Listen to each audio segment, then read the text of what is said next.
Hello વિદ્યાર્થી મિત્રો, એજ્યુકટેકનો ચેનલમાં આપનું સ્વાગત છે। આજે આપણે શીખીશું ધોરણ 7 વિષય હિન્દી પાઠ 5 હિન્દ દેશ કે નિવાસી।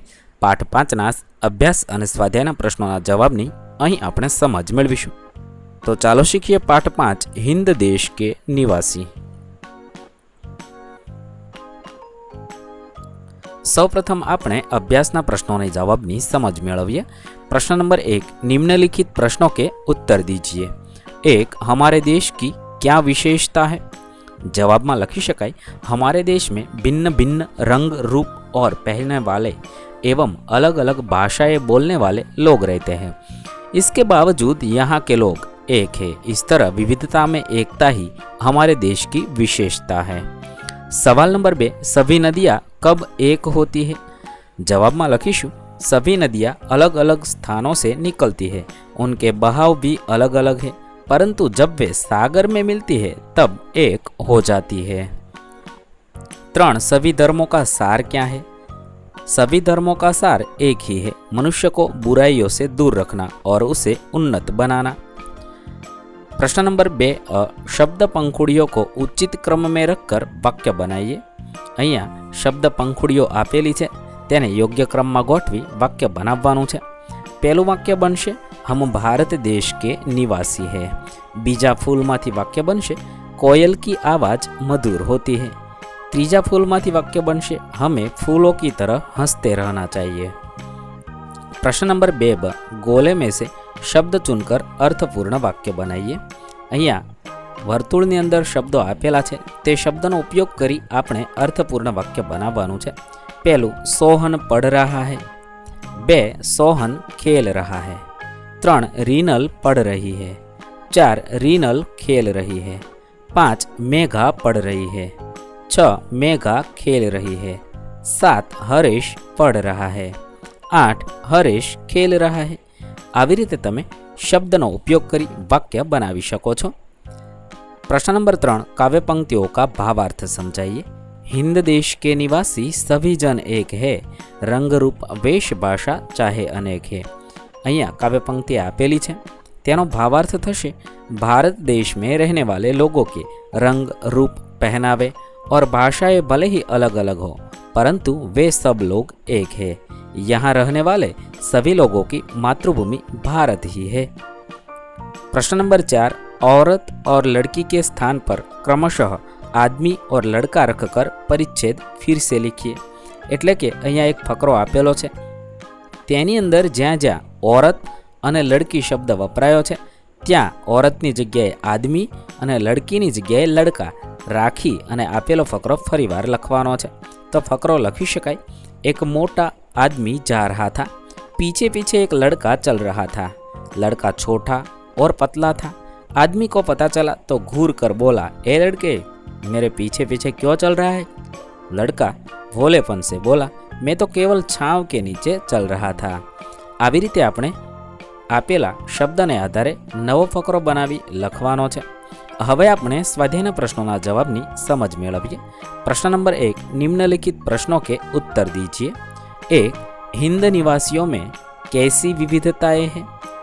जवाब में लखीशु, हिंदवासी अलग अलग रंग और रूप के हैं, उनके पहनावे अलग अलग है, वे अलग अलग भाषा बोलते हैं, वे अलग अलग धर्मों को मानते हैं।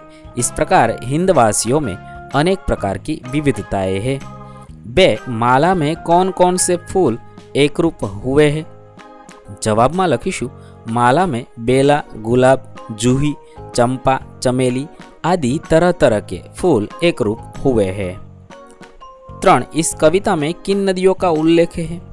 जवाब में लखीशु, इस कविता में इन नदियों का उल्लेख है, गंगा, यमुना, ब्रह्मपुत्र, कृष्णा और कावेरी। 4, नदियों से हमें क्या संदेश मिलता है?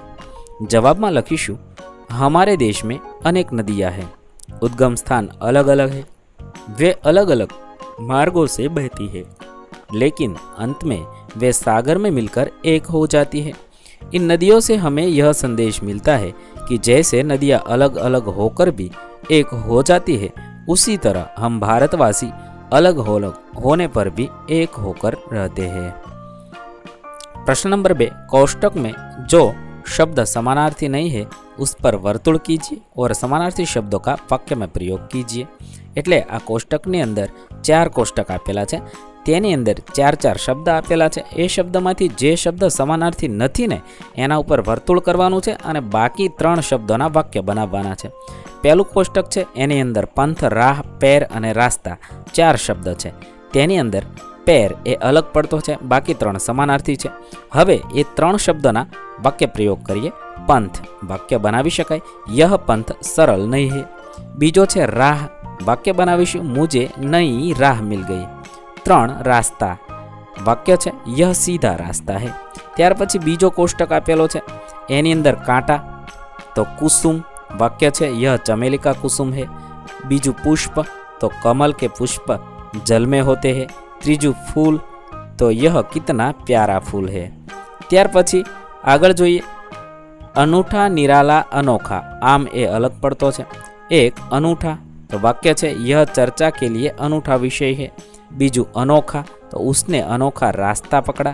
ત્રીજું निराला, तो आपका हर ढंग निराला है। ત્યાર પછી ચોથું છે તેની અંદર સ્ત્રી અલગ પડતો શબ્દ છે જન, તો વાક્ય कोटि कोटि जन तिरंगे को वंदन करते हैं। बीजू है मनुष्य, वाक्य है दुनिया में तरह तरह के मनुष्य है। त्रीजो है मानव, वाक्य है जिसमें मानवता हो वही मानव है। આવી રીતે આપણે અલગ પડતો શબ્દ ફરતે વર્તુળ કરવાનું છે અને બાકીના 3 શબ્દોનું વાક્ય બનાવવાનું છે। અહીં આપણા પાઠ 5ના પ્રશ્નોના જવાબ પૂર્ણ થશે। વિદ્યાર્થી મિત્રો, ધોરણ 7ના હિન્દી વિષયના તમામ પાઠના પ્રશ્નોના જવાબના વિડીયો આપણી ચેનલ પર ઉપલબ્ધ છે, જે તમે ધોરણ 7 હિન્દી સ્વાધ્યાય નામના પ્લેલિસ્ટમાંથી મેળવી શકો છો। પ્લેલિસ્ટની લિંક વિડીયોના ડિસ્ક્રિપ્શનમાં આપેલી છે, તો તે તમે આપણી એપ્લિકેશન પરથી મેળવી શકો છો। એપ્લિકેશનની લિંક પણ વિડીયોના ડિસ્ક્રિપ્શનમાં આપેલી છે। વિદ્યાર્થી મિત્રો, આપેલા વિડીયોની જો તમારે પીડીએફની જરૂર હોય તો તમે આપણી એપ્લિકેશન સ્માર્ટ સાથી પરથી મેળવી શકશો। વિદ્યાર્થી મિત્રો, આપણી એપ્લિકેશન સ્માર્ટ સાથી પ્લે સ્ટોરમાં આવી ગઈ છે, જેની અંદર તમે બધા વિભાગ જોઈ શકો છો। તેની અંદર વિવિધ ધોરણ છે, ધોરણ ઉપર ક્લિક કરતા વિવિધ વિષય ખુલશે, વિષય ઉપર ક્લિક કરતા તેની અંદર આવતા પાઠ ખુલશે, તેની અંદરથી તમે પાઠ્યપુસ્તક પણ ડાઉનલોડ કરી શકો છો।